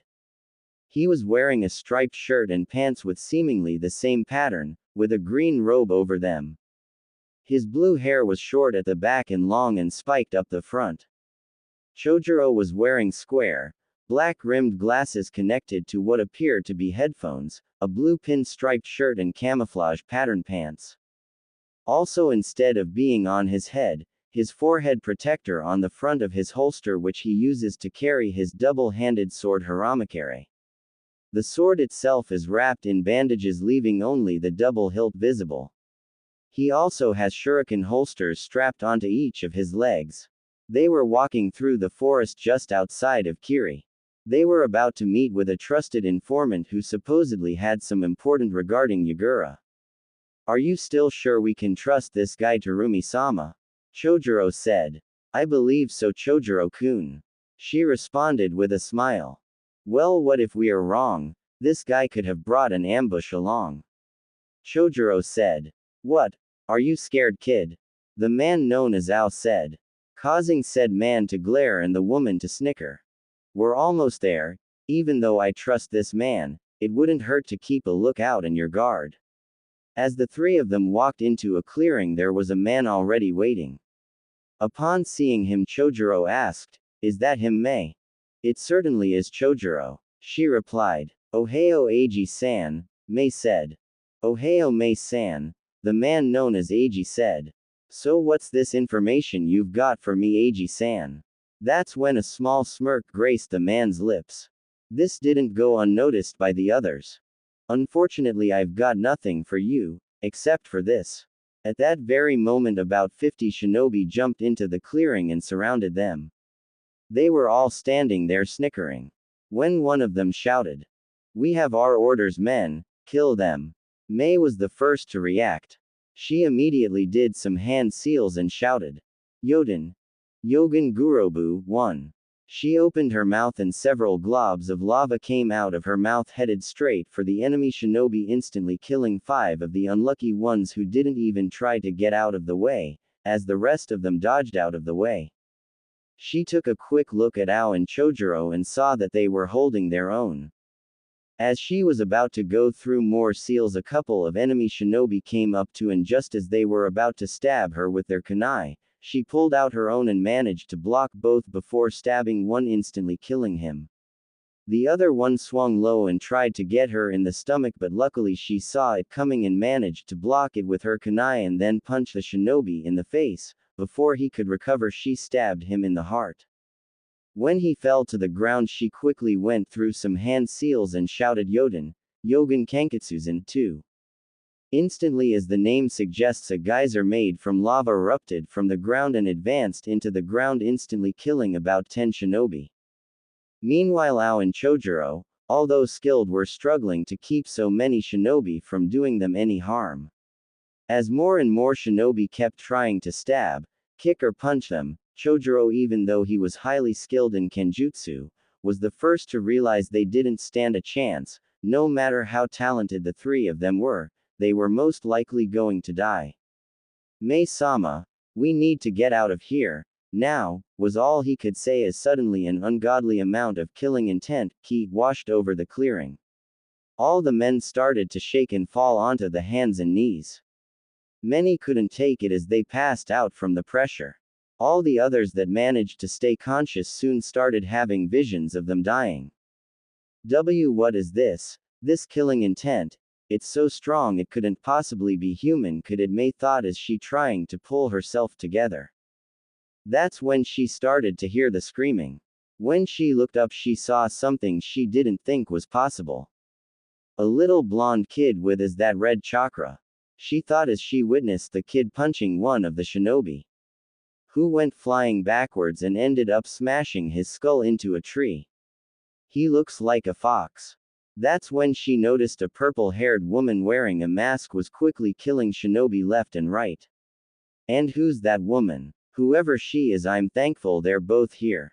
When the ki died down, Mei noticed that the red chakra that was surrounding the little boy was receding back into his body. When Ao and Chojuro recovered, they quickly ran over to Mei and asked her if she was okay. She responded by saying, I'm fine, Ao, Chojuro, while grabbing Chojuro's hand and pulling herself up. That's good. What the hell was that? Ao asked as he looked over at the blonde kid and the woman. Whatever it was, she said, shaking head. I'm sure we are about to find out. Hey, are you 3 alright?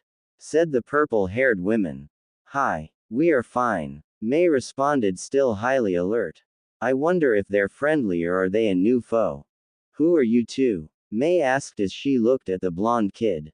He looks familiar. I wonder where I've seen him before, she mused. We are from Konoha, said the purple-haired woman. Konoha? Why are you all the way out here? Mei asked. We've come to help you, said the blonde kid who was bouncing up and down on his toes. I hope she remembers me, he thought. My name is Naruto Uzumaki.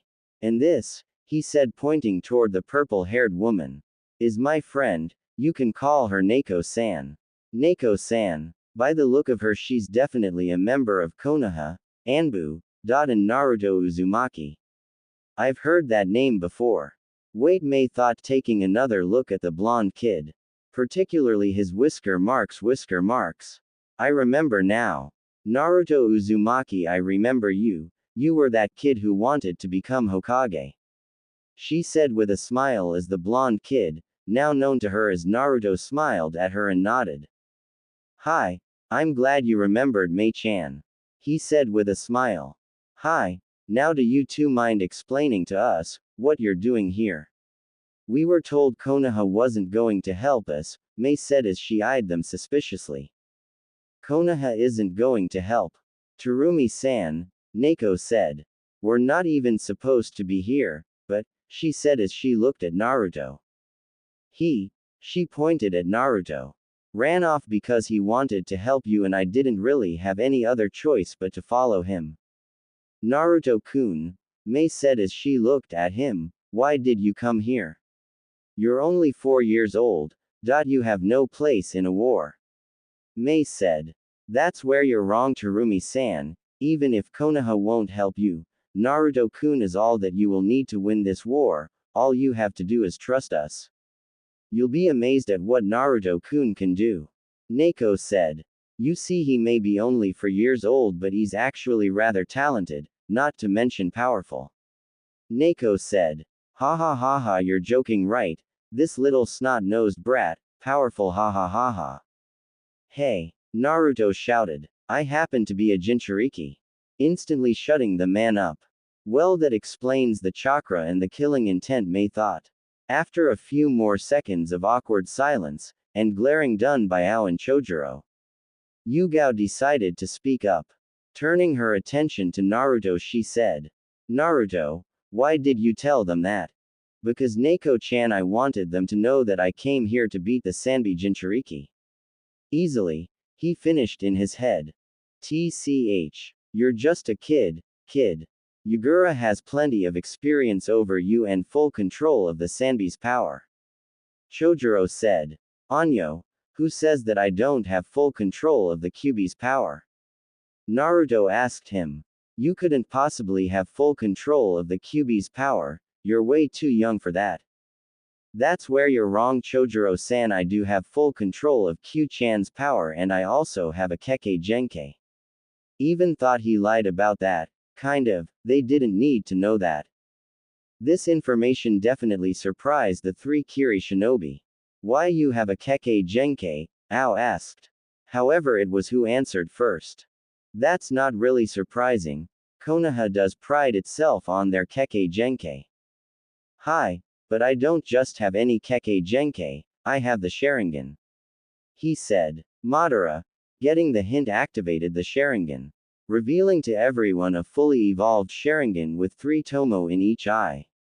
So that's Konoha's famous Sharingan, mused Mei. Okay, so you have a Kekkei Genkei, Chojuro said. That still doesn't prove to us that you have full control of Kyūbi's power. Well, there is only one way to prove to you that I have full control, but I can't do it unless you want to see a 50 feet 9-tailed demon fox running around. Naruto said with a smile. Ah, no I don't. Chojuro responded, his left eye twitching slightly. Is there a place, a little more private, that we could talk? Yugao asked. Of course, Neko-san was it. Mei asked, only to get a nod in response. Come with us, she said as she turned around and started walking away. A few minutes later they were walking through the forest and Naruto was having a conversation. I really wish you hadn't told about the Sharingan, Naruto. You know I've told you that a shinobi never reveals all of his secrets. Minato said. I actually think it was a good idea. When he showed them that he had a Kekkei Genkei, it showed them that they could trust him, at least a little. Madara said. Yeah, I guess you're right, but if Konoha ever found out, we'd be in trouble. And I'm still not sure if I trust Yugao enough not to tell anyone what she knows about us. Minato said. But what if I can get Mei-chan to promise not tell anyone too? Naruto asked. Give it a shot, Naruto, but it probably won't be easy. And remember, she may seem friendly, but you can never trust a shinobi, even if they are your friends, Naruto. Minato said with some degree on seriousness in his voice. Terumi-san. They heard a voice shout. Yugao instantly pulling her katana out and going on guard. When two jumped out of 2 of trees surrounding them. Ohio Guro-san, Ichiro-san. Did you meet the informant? The man named Ichiro asked. Yes, we did, but it seems he was working for Yugura since it turned out to be an ambush. Mei said. What? Screamed both of the men. Like I said, it was an ambush and we probably would have died if it weren't for these two. Said, pointing at Naruto and Yugao. They saved our lives. She finished. How did they do that? The man named Guro asked, eyeing Naruto. I don't know, Mei said. But I'll find out when we get back to headquarters. Oh, here we are, she said as she stopped walking when she saw what appeared to be a cave. This cave, May explained, is actually a tunnel that leads directly to the rebel headquarters, HQ. I will ask that you keep this a secret since no one on Yagura's side knows about this. She said, looking at Yugao and Naruto only to receive a nod from both of them. About 10 minutes later they appeared in a building that had several people walking around, looking at papers. But most of them were training. This is our rebel HQ. Now if you two don't mind. She said, looking at Yugao and Naruto. We can go to my office and talk privately. Okay, was all Yugao said as she was still looking around taking it all in. Meanwhile Naruto watching those who were training in Kenjutsu. That's what Kenjutsu looks like. Naruto, watch their movements and their stances, because that's what you will learn one day, Minato said. Naruto gave him a mental nod and focused on their movements, before Yugao grabs his hand and says, "Come on Naruto-kun. This way," as she led him into an office and have him in one of the chairs. "So, please explain everything from the beginning," May said with a smile. "What do you want to know first?" Naruto asked her. Let's start with you being a Jinchuriki," she said, smiling. "Hi. Well, as I told you before, I'm the Kyūbi Jinchuriki," he said as she nodded. "The Yondaime Hokage was the one who sealed it inside of me, in order to save the village." He paused. Seeing her nod, he took that as a sign to continue. "When I was 4, I was being attacked by some villagers when I met the Kyūbi. A few months later, in order to protect myself from the villagers, I asked Kyūbi-chan if there was a way for me to control all of power. She told me that there was only one way for me to do it, and I did it," he explained. May seemed deep in thought as replayed what she heard in her mind. Attacked by villagers, and he was 4, disgusting. He seems to be telling the truth. And like he said earlier, if he were to prove to me that he could control the power of the Kyūbi, we'd see a 50 feet 9-tailed fox running around. "Okay Naruto, I believe that you're telling the truth."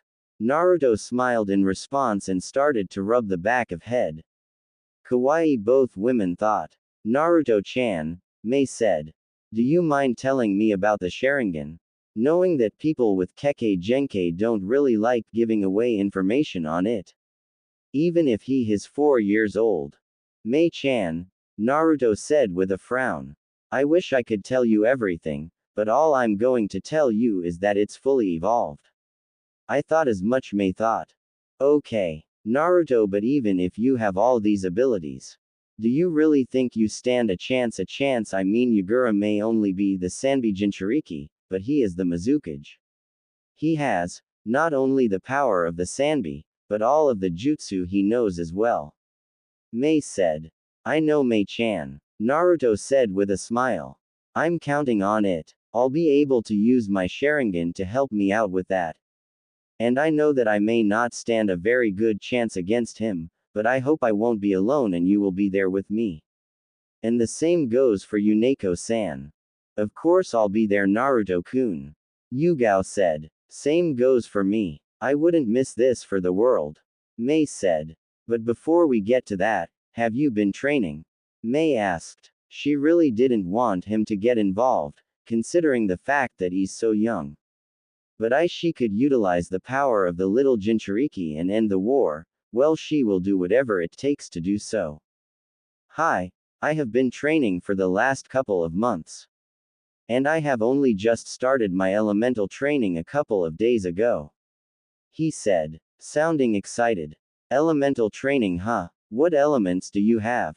May asked. "I have 3, wind, fire and lightning," Naruto said. 3. How is that possible? The majority of all Junins don't have 3 elements, for Kami's sake you're only 4 years old," May said, a little exasperated. This kid is like some kind of chibi god or something. Who the hell has been training him? Shaking her head of her thoughts, she asked. "So what element are you currently training in?" "Fire," Naruto responded. "Since I've only started training in it about 3 days ago, I've only been able to learn the Kaden, Gokaku no Jutsu. He said smiling. But Yugao was a little confused. I've never seen him train, she thought. Then it suddenly clicked. Unless, Naruto, Yugao asked. When we're training I haven't seen you do it. Haha well, you know how I was always awake before on our way here? He asked, only for Yugao to nod in response. Well, the thing is, I never actually slept. While you were sleeping I was training. Just as I thought. Yugao thought. What else do you know, Naruto? Mei asked. Naruto considered the question for a moment. He had been told that he couldn't reveal everything about him. But to get Mei to trust him he just had to show off his power, just like anything other kid would. As Mei was waiting patiently for him to answer, Naruto just raised him right palm, facing upwards, focused chakra into it. And a split second later there was perfectly formed green sphere in his hand. This is called the Rasengan. Naruto said. It's an A-ranked jutsu created by the Yondaime Hokage himself. A little pride evident in his voice. The Rasengan. Interesting, with all I know about him. Being a Jinchuriki, having the Sharingan and now, having the very jutsu that the Kiroi Senko used to wipe out half a Iwa's army. If only he was a few years older. Shaking her head of those thoughts, she was about to ask another question. Knocking was heard coming from the door. Enter, Mei said. The door opened to reveal Ao. Sorry to interrupt, Terumi-san, but some of our scouts have returned with information you really need to hear. He said, with a sense urgency added to it. All right, she said as she stood. You two, please come with us, since you're going to be a part this war you will need to hear this. Mei said. As they walked out of the office, they noticed that everyone had stopped what they were doing and were all standing there looking at the scouts. As Mei, Naruto and Yugao walked past everyone, they all noticed that everyone was staring at Naruto and Yugao with curiosity and confusion evident on their faces. Alright everyone, before we hear what the scouts have to say, I would like to introduce you to Naruto Uzumaki. She said, pointing to Naruto. And one of Konohagakure's Anbu members, Neko-san, she said, pointing to Yugao. They are here to help us with the war. The entire room was silent for a few moments before a man decided to ask. What the hell? He's just a kid, how could he possibly help us? And suddenly, it was like damn broke. Every shouting random questions, accusing Konoha of being bastards, and stuff like that. It all continued for at least a minute or so before Naruto unleashed his ki that flooded the room, instantly causing everyone to freeze. A few of them even fell to their knees. Naruto continued unleashing his ki for a few moments before Minato told him stop. He instantly stopped, and everyone took deep breaths. Mei was the first to speak. Thank you, Naruto-kun, she told him with a smile. Before looking at everyone in the room. As you can all clearly see, she said. He is no ordinary child. He is in fact the Kyūbi Jinchuriki. She paused to that piece of information sink in as everyone paled at the news. And, she went on, he also happens to have Konoha's famous Sharingan. When everyone heard that, they were a little relieved. They knew that because he had Kekkei Genkei he was definitely on their side. Although some still had their doubts, seeing as he was a Jinchuriki because Yagura was one as well. One such person decided to voice her thoughts.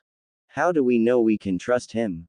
I mean, he may have a Kekkei Genkei but he's a Jinchuriki just like Yagura. The woman said, many nodding in agreement with her. I'm not, Naruto said with a childlike defiance plastered all over his face.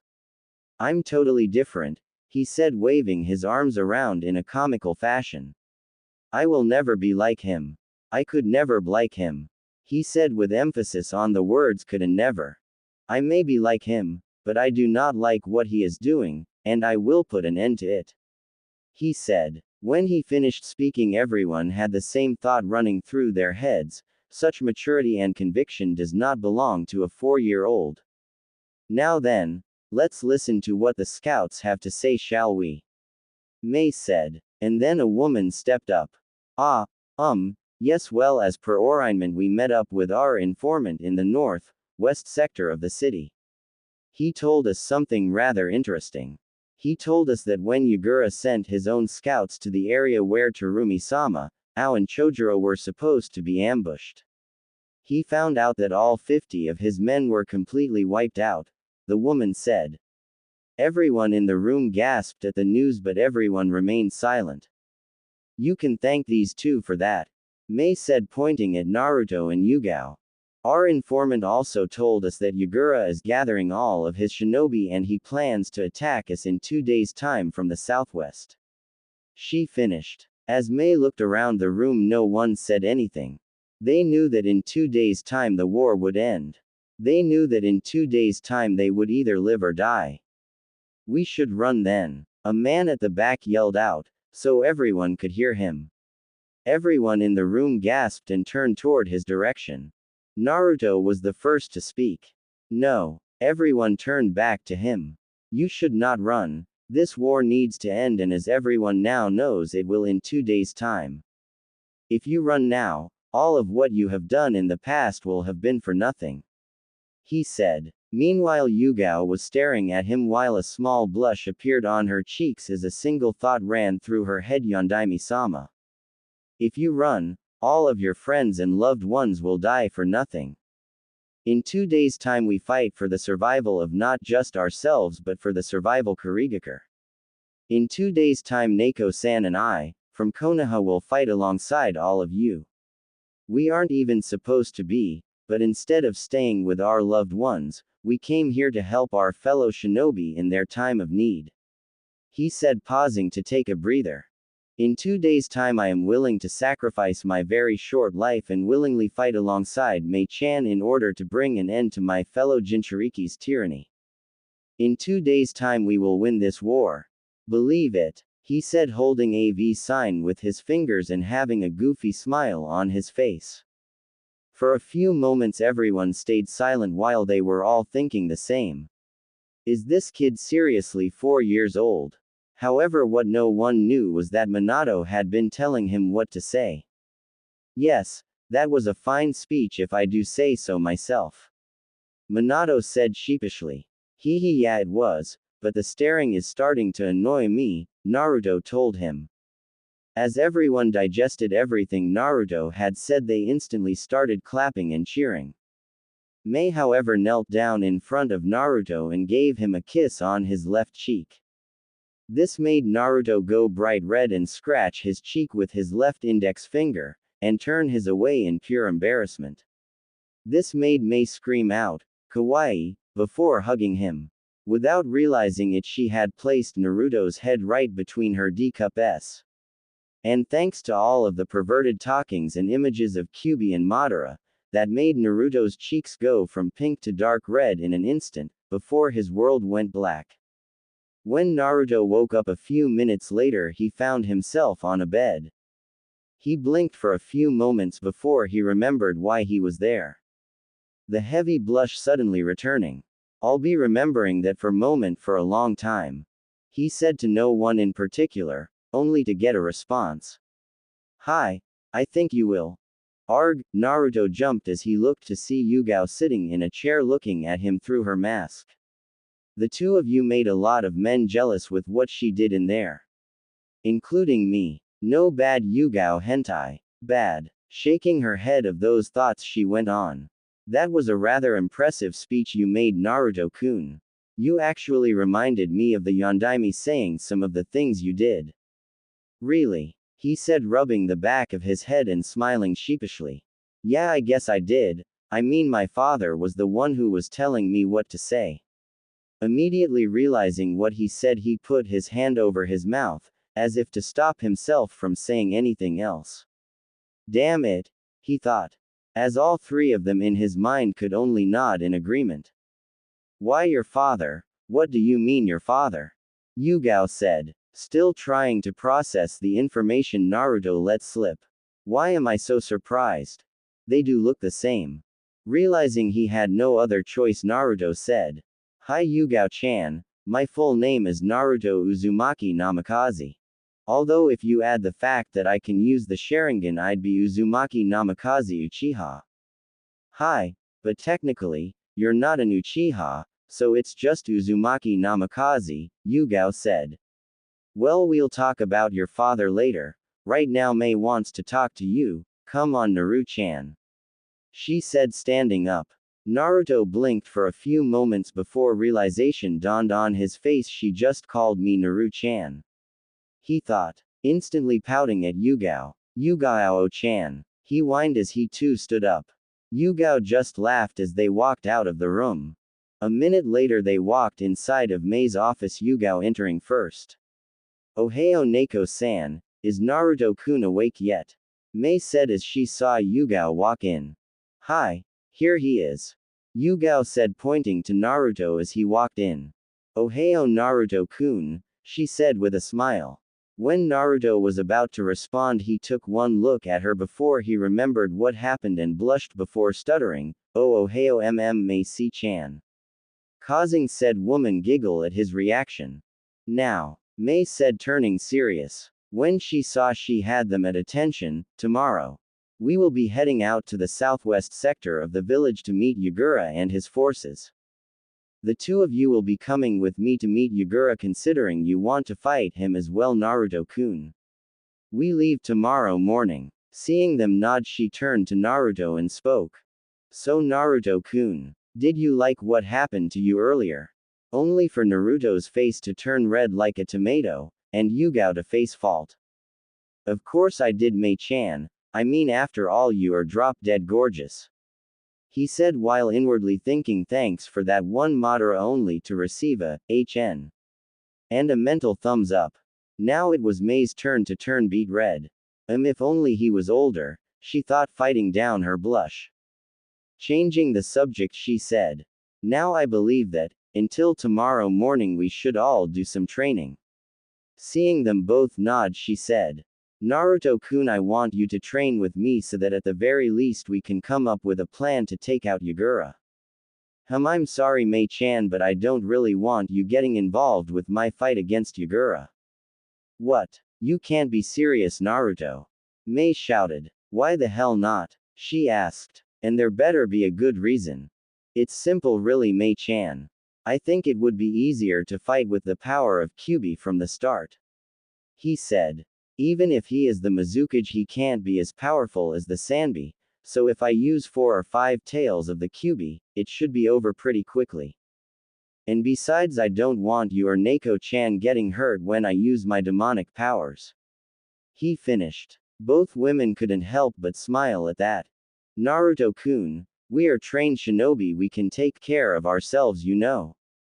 Trained or not I don't think the two of you should get in the middle of a demonic fight. Naruto said with conviction. Now if you'll excuse me I have to train my Sharingan. He said as he turned around and walked out the door. Leaving two very perplexed women behind. As Naruto made his way back to his room Madara decided to speak up. Alright boy, since you want me to teach you about the Sharingan, let's start with what my Sharingan can actually do. Now as you know there are a few things that my Eternal Mangekyo Sharingan is capable of doing. For example you already know the space-time jutsu and Amaterasu.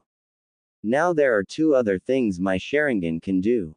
First, is a jutsu Tsukuyomi. This jutsu is the most powerful genjutsu in existence. Tsukuyomi requires eye contact to be performed. When executed, the technique traps the target in an illusion that is completely controlled by the user. When you use the technique you can torture the person all the while changing the perception of time, making the torture last for days when in fact it only lasts a few seconds. Madara pauses to let it sink in. Second, is a jutsu called Kamui. By focusing the Mangekyo Sharingan on any particular point, you can force that point to collapse in on itself, ultimately sending it into another dimension. He finished. As Madara finished speaking Naruto had made his way into his room and was currently sitting on his bed. Processing all the information that Madara had just told him. Okay, am I going to learn any of them? Naruto asked, getting excited. You're going to learn Kamui. First of all, what we are going to is obviously activate the Sharingan. A few moments later. Okay. Done. Now what I want you to do is look at one of the legs on the chair over there and focus on it. When Naruto found the chair with his Sharingan active, he did what he was told and focused on one of the legs. Now what do I do? He asked, still focusing on the chair. Now say Kamui, Madara told him. Kamui, he said. And instantly everything in his vision except the chair suddenly became blurry. As Naruto was focusing on the leg of the chair, a black spot started to appear in his vision, and he saw that everything surrounding the black spot started to merge with the spot in S swirling pattern. That's when Naruto's Sharingan started spinning. When the jutsu ended, Naruto immediately saw that the chair was no longer there. That was Kamui, Madara said cheerfully. Awesome, he shouted out loud. But then something clicked.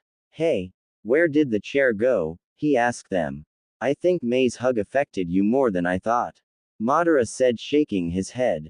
Remember what Madara said, son. When you focus on one point, it and everything within the vicinity will disappear with it. Minato said. Oh yeah, Naruto told them, causing everyone to sweat drop. Knock knock. As Naruto turned toward the door, he heard a woman's voice. Naruto-kun, it's Mei, can I come in? Hi Mei-chan, come on in. Naruto said, walking over to the bed. When Mei came into the room, she noticed that something was out of place. That's interesting, she thought. I could have sworn there was a chair in this room. Shaking her head of these thoughts, she looked at Naruto, who was trying his best to fight down the blush that was creeping its way onto his face. Kawaii, Mei thought. I take it he liked the hug. Shaking her head of those thoughts, Naruto, it's time we do some training, okay? Mei said. Okay Mei-chan, where's Neko-chan? Naruto asked. Oh, she's already doing some kenjutsu training. Now, Mei said as she walked over to the bed Naruto was sitting on, and sat down beside. For starters, Naruto-kun, can you please give a complete list of all jutsu you know, so I can know what to expect in the fight? Naruto, remember what I've told you, deception is a shinobi's greatest ally, don't tell her everything you know, okay? Minato said. Okay Mei-chan, you already know about the Kyūbi, the Rasengan and Kaden, Gokaku no Jutsu. Naruto said, the only other jutsu I know is Kage Bunshin no Jutsu. I suppose he is only 4 years old, so he hasn't been training for that long, and besides with the Kyūbi, he probably doesn't need to learn much anyway. Well that's good, she said. When something clicked inside her head, how many Kage Bunshin can you do? She asked. Naruto thought for a moment. About 200 of them. He said with a smile. Wow, 200, and that number is only going to grow as he gets older and stronger, Mei thought. Hey, have you tried doing the Rasengan with all those clones at once? 200 clones doing a Rasengan each. Wow, now that I would love to see when we get back to Konoha, Minato said with a goofy grin on his face. Yeah, that would be so cool, Naruto said. No, I haven't done that yet, but that would be awesome. He yelled, throwing his fists into the air. Mei couldn't help but giggle. He may be the strongest kid in all 5 nations, but he's still a kid, she thought. Okay, let's go do some training like everyone else, okay? Mei said. Hi Mei-chan, Naruto said, getting of the bed. 2 days later. Mizukage-sama, our scouts tell us that the rebel faction is overpowering us. A man yelled. They don't matter. We will win this, he growled to the man, before turning to another. Any sign of Terumi yet? He asked. Hi Mizukage-sama, she's actually the reason we're being overpowered, along with, what seems to be a Konoha shinobi, and the man trailed off. And a what? Yagura asked impatiently. Well, it seems that there's a 4-year-old boy with them, and he seems to being rather well, you know, for a 4-year-old, the man laughed nervously. A 4-year-old? He asked, disbelieving. Well, if he's on their side he must have a Kekkei Genkai, but Terumi isn't stupid, is she? Why would she put a child, a 4-year-old no less, on the front lines of a war? I was going to face her anyway, might as well check him out too. And the Konoha shinobi as well, they will make this even harder, he thought to himself. Alright, I'm going out there, he said to his shinobi. You're mine, Terumi. Ha ha ha. He cackled to himself, whilst in his head you can see a chibi version of himself dancing over a dead Mei. Bloodline War Frontlines. A few minutes later. Kaden. Gokaku no Jutsu. Naruto shouted as a massive ball of fire came out of his mouth. Heading directly towards an already wounded Kiri shinobi, instantly killing him. Yoden. Yogen Kenkatsuzen, Mei said, as a geyser of lava came out of the ground, instantly killing a group of unlucky Kiri shinobi. Terumi-sama, we are overpowering them, but there is still too many of them. Ao shouted to her as he was defending himself. Hi, Ao, we just need to hold them off until Yagura comes, Mei said. Taju Kage Bunshin no Jutsu, Naruto shouted, 100 clones popping into existence. Yosh. Guys, let's try this, Naruto told his clones.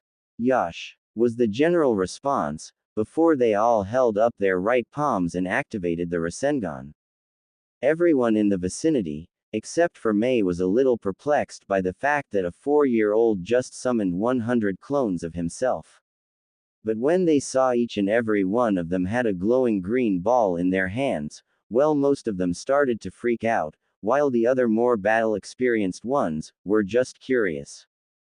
Yosh. IKKU. Naruto yelled as he started running toward the surprised Kiri Nin. His clones close behind. Rasengan. He yelled as he hit a number of shinobi in the leg, completely destroying them. Being